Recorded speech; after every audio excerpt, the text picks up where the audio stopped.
Hello guys, welcome back to my YouTube channel. അപ്പം നമ്മളിന്ന് ഉണ്ടാക്കാൻ പോകുന്നത് മത്തി മാങ്ങാൽ മുളകിൽ പറ്റിച്ചതാണ്. അപ്പം നമുക്കതെങ്ങനെയാണ് ഉണ്ടാക്കേണ്ടതെന്ന് നമുക്ക് നോക്കാം. അതിന് വേണ്ടിയിട്ട് നല്ലൊരു ചട്ടി നമ്മളെടുത്ത് അടുപ്പിൽ വെച്ച് അതൊന്ന് ചൂടാകുമ്പോഴത്തേക്കും അതിൽ ആവശ്യത്തിന് നമുക്ക് വെളിച്ചെണ്ണ ഊറ്റി കൊടുക്കാം.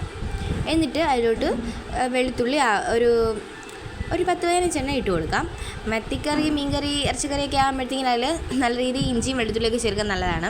കുറച്ച് ഇഞ്ചി ചതച്ചതും പിന്നെ ഒരു സവാള അരിഞ്ഞതും ചേർത്ത് കൊടുക്കുക. എന്നിട്ട് അത് വരട്ടാം. അപ്പം നമ്മുടെ 1 കിലോ മത്തി നമ്മളിവിടെ കഴുകി വൃത്തിയാക്കി വെച്ചിട്ടുണ്ട്.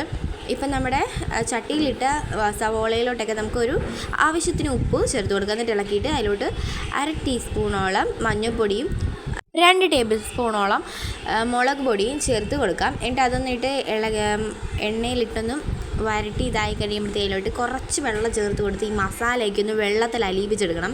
നമ്മളിപ്പോൾ ആവശ്യത്തിനുള്ള വെള്ളം മൊത്തം ചേർക്കുന്നില്ല.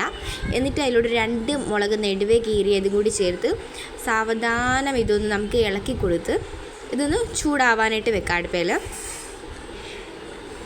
ഇപ്പം നമ്മുടെ മീൻ്റെ ചാറൊക്കെ ഒന്ന് അത്യാവശ്യം തിളച്ച് വന്നിട്ടുണ്ട്. ഇപ്പോൾ നമ്മുടെ എണ്ണയൊന്ന് തെളിഞ്ഞ് മാറി നിൽക്കുന്ന സമയം, ആ സമയമാണ് നമ്മൾ കറക്റ്റ്. അപ്പോൾ അതിലൂടെ നമുക്ക് ആവശ്യത്തിനുള്ള വെള്ളം ചേർത്ത് കൊടുക്കാം. ഞാനിവിടെ ഒരു ഗ്ലാസ് വെള്ളമാണ് ചേർത്ത് കൊടുത്തിരിക്കുന്നത്.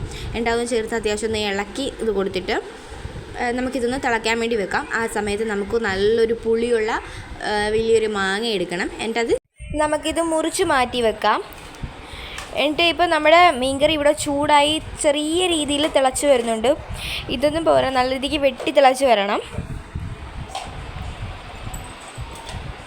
ഇപ്പം നമ്മുടെ കറി ഇവിടെ നല്ല രീതിക്ക് തിളച്ച് വന്നിട്ടുണ്ട്. ഈ സമയത്ത് നമുക്ക് നേരത്തെ അരിഞ്ഞ് വെച്ചിട്ടുള്ള മാങ്ങ കുറേശ്ശെ വീതം നമുക്കിതിലോട്ട് ചേർത്ത് കൊടുക്കാം. മാങ്ങാണ്ടി ഞാനിതിനോടൊപ്പം ചേർത്ത് കൊടുക്കുന്നുണ്ട്. എന്നിട്ട് ഇതൊന്ന് ഒരു തവി ഉപയോഗിച്ച് ഇളക്കി കൊടുക്കണം.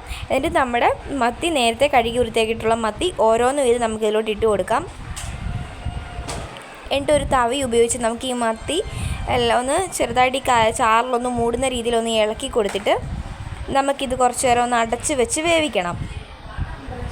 ഇപ്പോഴേ നമുക്ക് മത്തിയൊക്കെ ഒന്ന് ഇളക്കി കൊടുക്കാൻ പറ്റും. കാരണം കുറച്ച് കഴിയുമ്പോഴത്തേക്കും നമ്മുടെ മത്തിയൊക്കെ വെന്തുകൊണ്ട് ഇത് ഉടഞ്ഞു പോകും. ഇപ്പം നമുക്ക് അതിലോട്ട് നമ്മുടെ മീനൊക്കെ വെന്ത് വന്നിട്ടുണ്ട്. അതിലോട്ട് കുറച്ച് കറിവേപ്പില ഇങ്ങനെ നമുക്ക് ചേർത്ത് കൊടുക്കാം.